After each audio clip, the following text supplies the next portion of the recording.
Alright, now for the next weapon category, the Magnums. And the first one I'm gonna show is the Revolver. The M36 Chief Special. It uses 38 special rounds. Alright, of course it has its exclusive rounds, the Revolver rounds, 38 special rounds. 38 Special. Anyone heard of the band 38 Special? I know a song. Just hold on loosely.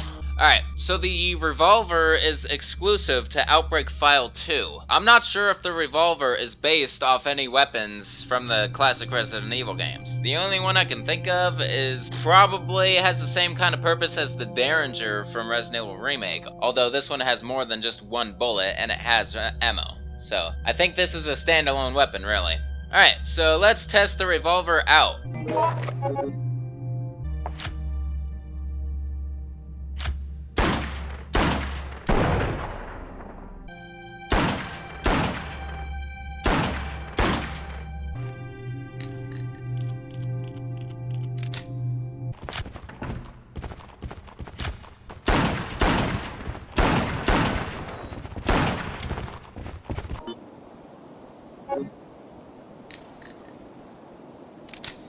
Alright, so the Revolver acts just like a handgun, and it is hardly a Magnum, really, because the weapon itself is a Magnum, but the firepower and the fire animation all resort to a handgun.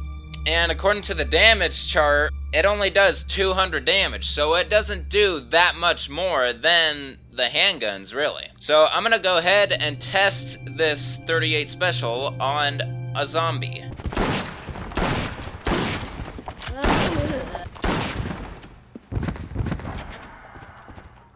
Alright, so 5 shots from the Revolver to take down a zombie. Most of those shots were medium range, a couple might have been close range, but doesn't really matter that much. Okay, now take this in note. I'm actually in hard mode right now, because this is the only way I can get the Revolver, is in the Wild Thing scenario in either hard mode or very hard mode. So I came into hard mode, and the zombies are a little tougher in hard mode, of course. I believe their vitality is like between 800 and 1,000 here, instead of 600 to 850. Point is, they're stronger, and it still only took 5 shots. So the Revolver is definitely more powerful than all the standard handguns. Alright, well, that is it for the Revolver. Alright, now for the next Magnum. The Magnum Handgun. A very huge handgun. It uses 50 AE rounds. Alright. Now, that's not a Revolver. Like they say, it is a Magnum handgun. And I'm pretty sure that is based off the Desert Eagle from Resident Evil 2. And of course, it comes with its own rounds. Now, what's interesting is the Magnum handgun can be found in Outbreak File 1, but you could only find it with Yoko in the below freezing point scenario. When you get to a certain point, you meet one of the Umbrella researcher employees, and he personally knows Yoko and gives her a Magnum handgun. So in Outbreak File 1, the only way to get the Magnum handgun is through Yoko. But in Outbreak File 2, you can get it with any character, and I also believe that there is no ammo for it in Outbreak 1. So Outbreak File 2, since they made it more available, they decided to give ammo for it. However, it does not come with a magazine. It's only standard ammo like this. Alright, let's test the Magnum handgun out.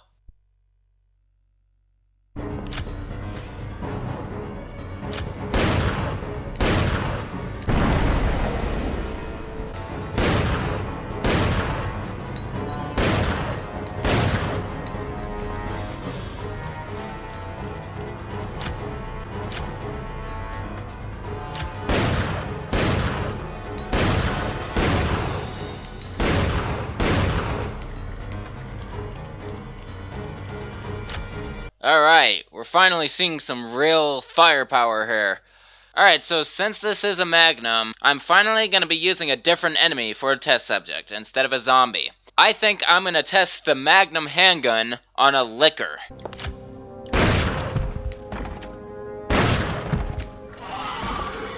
Alright, so it takes 2 shots from the Magnum handgun to take down a licker. So, I think I did it justice with the enemy testing. And the Magnum handgun can only be found on the Desperate Times scenario anyway. At least in regular gameplay. You can also find it in the elimination modes. Uh-oh. Ha! So yeah, it is a decent weapon, although it is not the strongest Magnum. And that is the next weapon. Alright, now for the next and last Magnum. The Magnum Revolver, an M29 44 Magnum. It uses 44 Magnum rounds. Alright, so yeah, M29. Now, I don't think this is being used off of any established Magnum before this game. In fact, I think this was the first use of the M29, which was later used in Resident Evil 5. But anyway, this is the most powerful Magnum in the game. Alright, let's test it out.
Alright, not much different from the Magnum Handgun. I'm not gonna test the Magnum Revolver on a licker.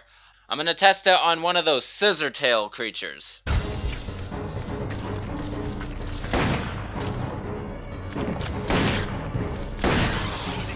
Alright, so I got attacked right there and used one of the Magnum bullets to get them off me, but then it took 2 more after that. So that's a problem. I don't know if that defense animation lowers the damage dealt from a weapon or not, but we all know it at least took 2 shots, possibly 3. So I'll just go ahead and say that it took between 2 and 3 Magnum Revolver shots to take down one of those scissor tails. So that shows those scissor tails are quite powerful. The Magnum Revolver took care of them in just 3 shots. According to the damage chart, its firepower is equivalent to 1,000. So yeah, very powerful weapon and one of my favorite weapons in this game. Alright, now before we conclude the Magnum, I'm going to do my Magnum tradition that I didn't do in the last game simply because the Desert Eagle was barely a Magnum in Operation Raccoon City. I'm going to take the Magnum Revolver, which is the most powerful Magnum in the game, and do a critical pot shot with Kevin on a standard zombie in easy mode for maximum damage and explosive headshot. So here we go.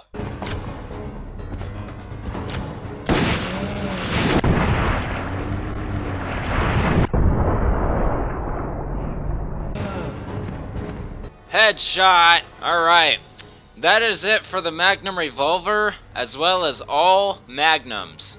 Alright, now for another category, the rifles, the sniper rifles, and there is only one in the Outbreak series. The hunting rifle, used to hunt large game animals, uses powerful specialty shells. Alright, so this is the only sniper rifle in the Resident Evil Outbreak games, and it's only in Outbreak File 2, so that means Outbreak File 1 has no sniper rifle weapons. Alright, so... Right. Oh, also it's exclusive to the Wild Things scenario, just like the Revolver. Although, you can get this one in both easy and normal difficulties as well. Alright, so let's test it out real quick. Nice.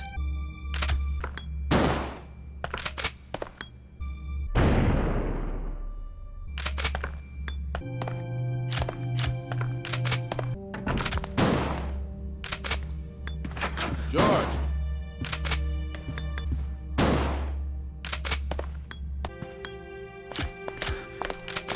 Alright, I just noticed that that is the same exact sound glyph as the Resident Evil 2 shotgun, so kinda felt a little nostalgia right there.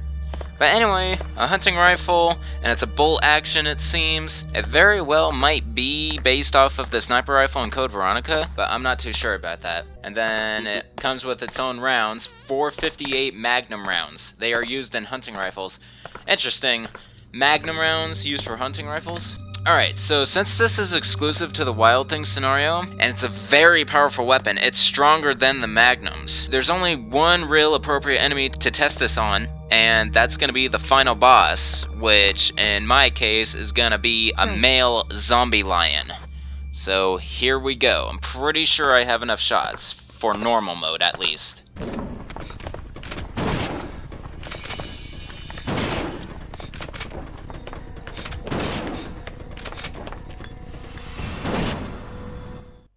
Alright, so it took 4 rifle shots to take down the male zombie lion boss.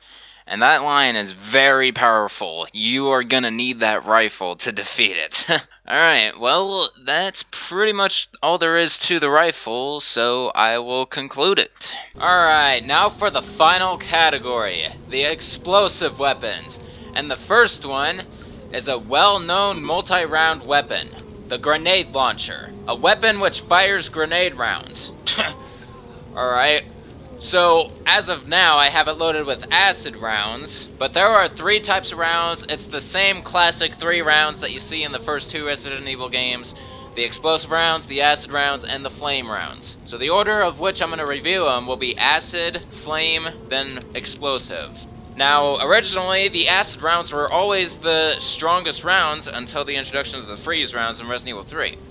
But in this game, for some reason, it's reversed. The acid rounds are the weakest round in the game, and the explosive rounds apparently are the strongest. So let's test the weapon out.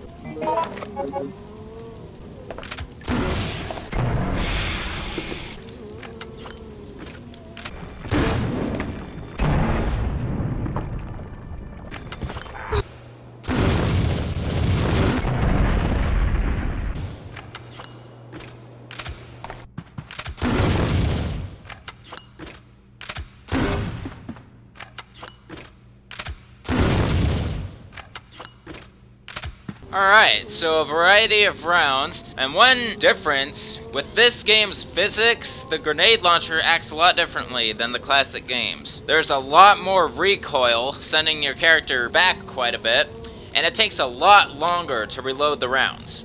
Also, the round travels in a straight line, sort of like a rocket launcher, rather than arcing after you fire it. So to test the rounds out on enemies, I'm going to test the acid rounds on the Regis Liquor that's at the end of this current scenario, the Hellfire scenario.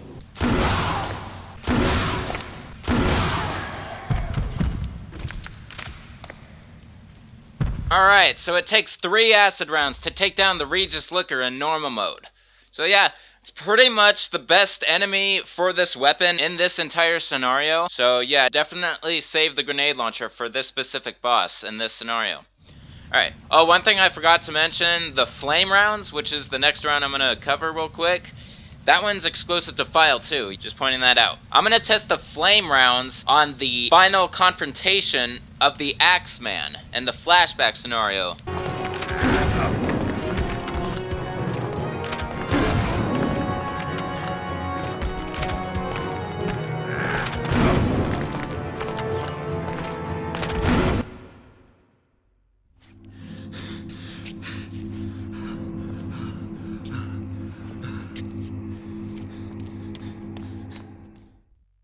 Alright, so it takes 4 flame rounds to defeat the Axeman for the final time. That was the final confrontation, as you saw from that cutscene there. And he's a little stronger than he is if you just fight him normally just to get him away from you. Because I did a test earlier of that instance and it only took 2 hits, not 4. So yeah, 4 flame rounds to defeat the Axeman. Alright.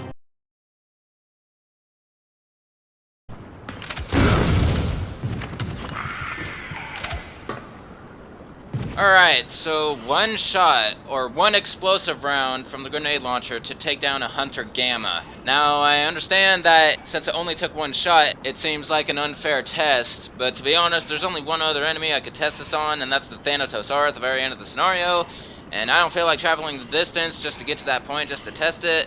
So what I'll do is, I'll give you the vitality of the Sauer compared to the damage points that the grenade launcher with explosive rounds does. So the explosive rounds apparently deal 1200 damage, while the Thanatos R has a vitality of 3500 in normal mode. So, if you do the math, it would take between 2 and 4 hits of the grenade launcher explosive rounds to defeat the Thanatos R. Of course, before the final confrontation, probably. Or during that too, who knows. So that concludes the grenade launcher with explosive rounds, and that is it for the grenade launcher.